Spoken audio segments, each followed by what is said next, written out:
Hey guys, it's time to do a full review of the new Samsung Galaxy S8. I'm probably the most excited Galaxy S8 guy on YouTube because I've been talking about this phone for so long and it's finally here. And in this video, I'm going to be doing a full review of this phone, talking about everything you need to know about the Galaxy S8. Should you buy it? Should you upgrade from the S7 Edge or S7 or not? Or should you go for another phone? We're going to talk about everything. And for those of you who are wondering about the unboxing video, that will come later this month once the pre-order / retail official versions come to the market. So yeah, let's get right into the Galaxy S8. And this is actually the orchid gray color, so it looks super stunning and it kind of has this purple look to it in some lighting conditions. Okay, so the main question that I'm getting from you guys all day long is that, is it worth upgrading from the Galaxy S7 to the S8 or from the Galaxy S7 Edge to the S8 or to the S8 Plus? So the answer to that question is yes, it is worth upgrading from the Galaxy S7 Edge,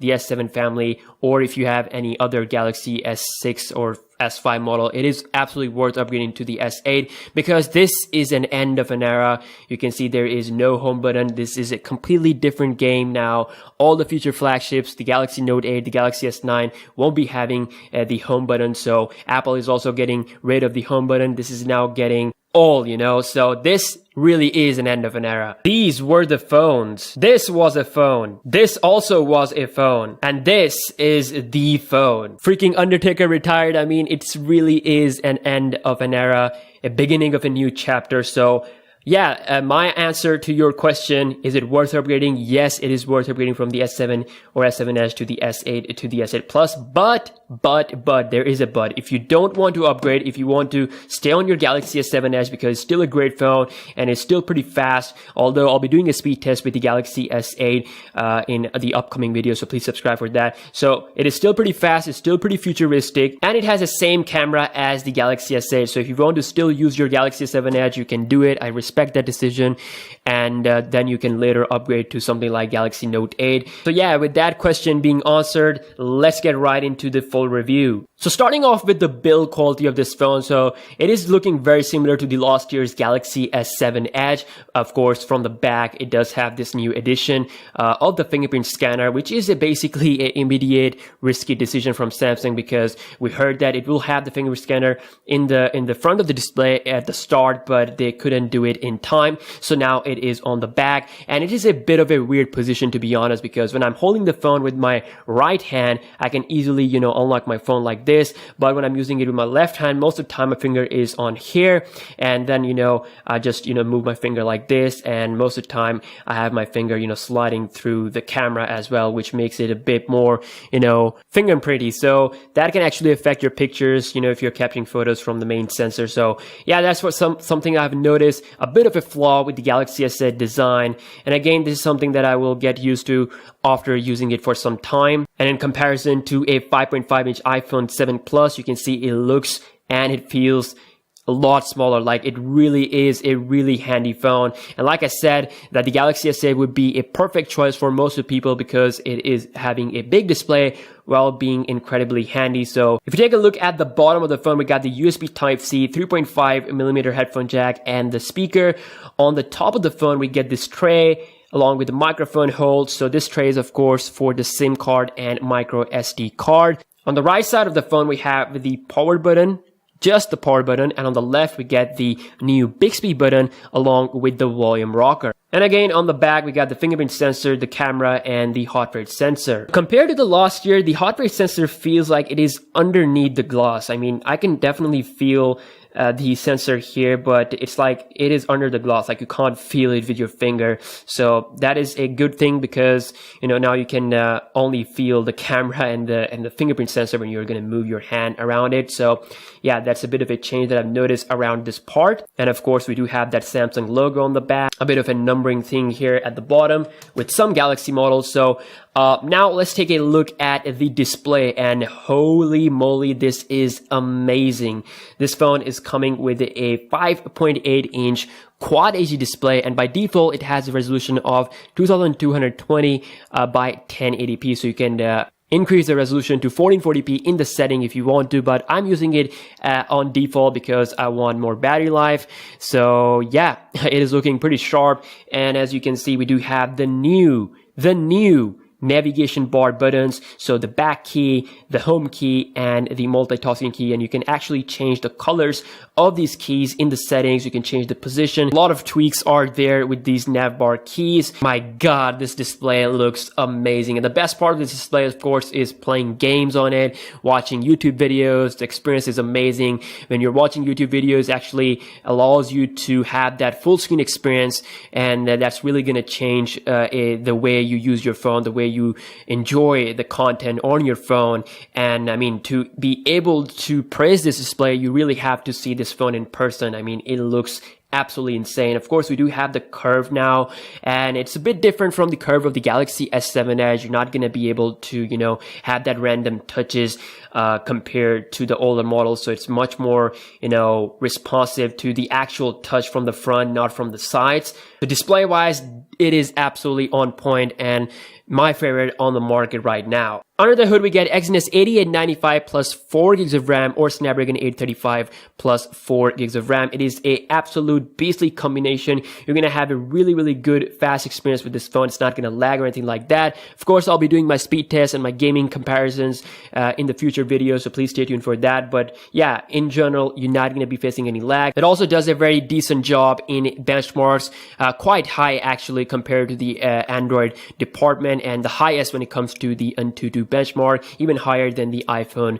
7. So I have to say, I mean, this phone is actually really, really fast, and I don't really rely on the benchmarks because I'm more of a real life test guy, real life speed test guy. So I'll be doing my testing on the channel. Again, please subscribe. If you talk about the software, it's coming with Android 7.0 Nougat, and it's called as Samsung's Experience UI now compared to the TouchWiz UI, so the name is changed.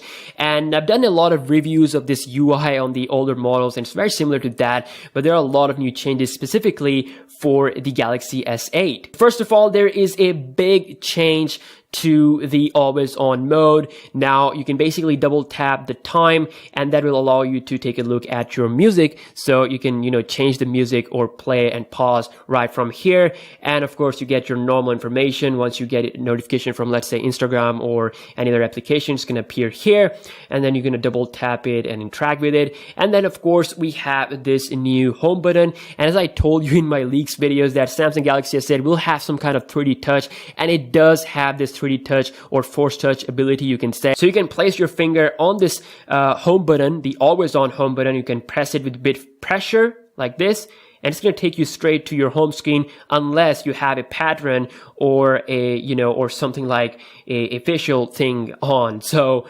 basically it allows you to go through the home screen or to your pattern page. And yeah, it actually has a bit of a force touch or 3D touch, you can say, and that is a good thing because Samsung can apply it to their, you know, future flagship, like a full-time 3D touch display with the future flagship that will work with third-party apps and all. So yeah, a bit of a small 3D touch thing here that not a lot of people are mentioning. So unlocking the phone, you can see the usual Samsung look is there. You can go into the app drawer. Now there is the ability to hide the app drawer as well as enable it. So I have it enabled on my phone. I'm just going to hold the display. You can see we got 3 options: the wallpaper and themes, the widgets, and the home screen settings. And here you can basically change the home screen from home or app screen, which means the home or app drawer, or only home screen if you want that. You can also change the grid size and the apps button. So in the leaks we saw there was no app button. So I can hide that if I apply it, and you can see the app button is now gone.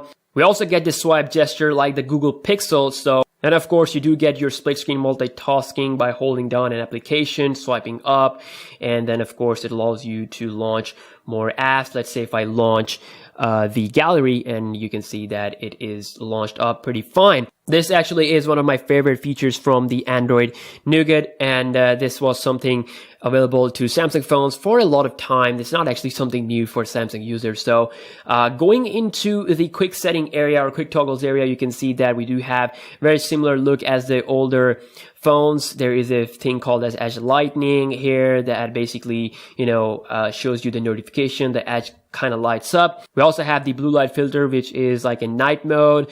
We get the power saving tool, the mid and the max. So you do have the ability to downgrade the display just like the Galaxy S7 and the S7 Edge. And of course, you do have the secure folder, one of the best software edition with the Samsung phone. with the torch, you can basically control different levels. So a lot of things have been changed. And of course, swiping here, you do get the Hello Bixby or Bixby home screen, which is having all your cards, all your news, what's trending on Facebook. You get all that stuff.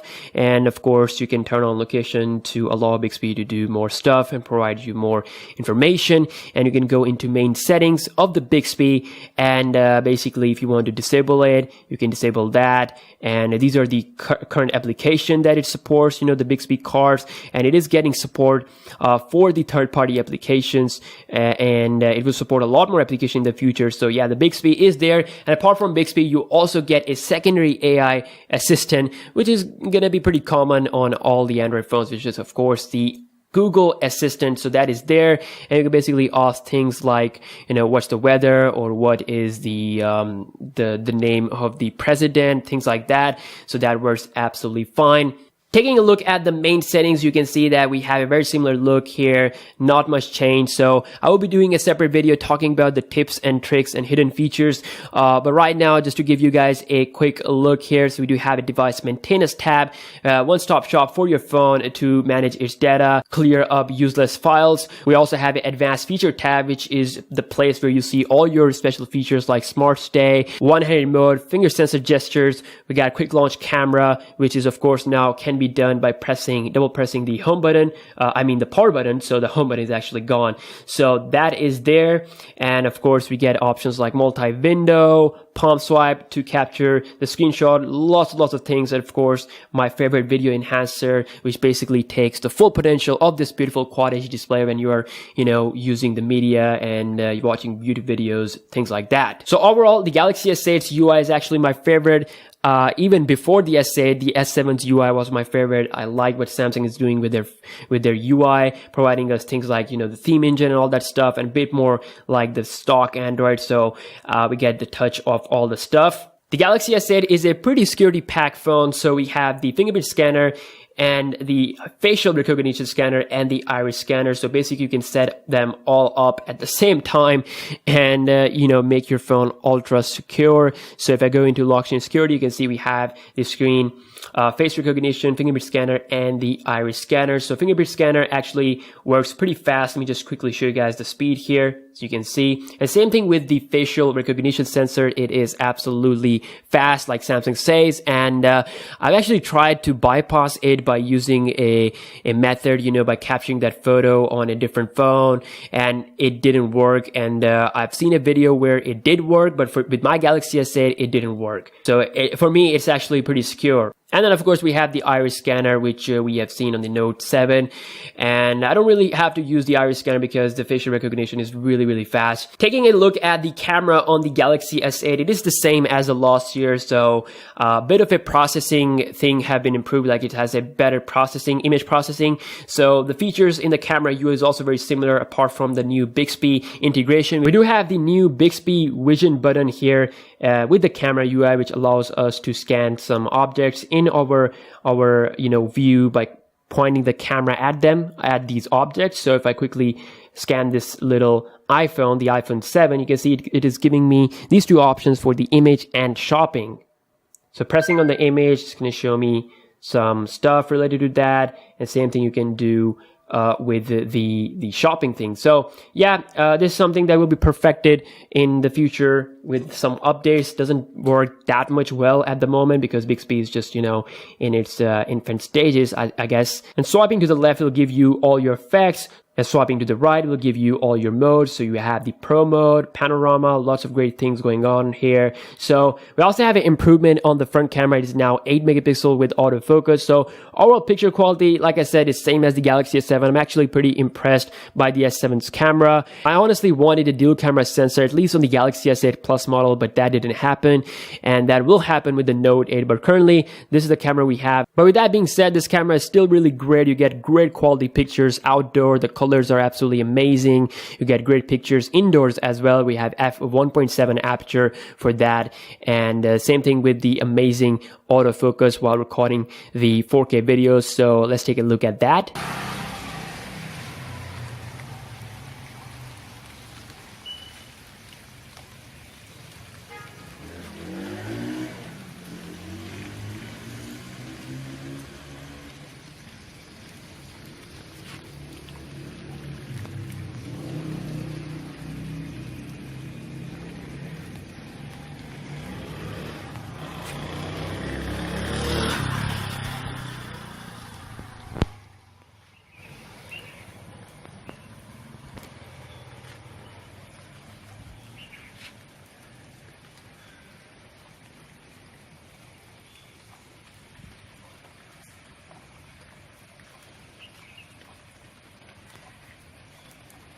So lastly, if we talk about the battery life on the Galaxy S8, so it's coming with a 3000 milliamp hours of battery, and the S8 Plus comes with a 3500 milliamp hour battery. So for me, it has been really stable. Like, I haven't seen any major drop in the battery percentage, even with the full brightness and Wi-Fi all the time. And it's giving me around 15 hours of usage, very similar to my Galaxy S7 Edge, maybe a bit better. But yeah, I have to say, I don't travel that much. So for me, if it's giving me 15 hours of usage, that is actually pretty good. But then again, I'll be doing a separate video on the battery topic for the S8 and the S8 Plus and share with you guys my experience. Genuinely think that it should not be a big concern for people who are actually going for the Galaxy S8 or the S8 Plus and they're concerned about the battery, because they've done the right optimization. So for me, it has been great for the usage I had. And again, I'll be doing a separate video for the battery topic. So right now, I have to say, if you want the best of today, the best of this era, the new era, then the Galaxy S8 is the phone to go with. Definitely worth your hard-earned money. So yeah, that was my full review. I hope you guys have enjoyed it. And again, for all the Galaxy S8 content, please subscribe. And I'll see you in the next one. Peace out.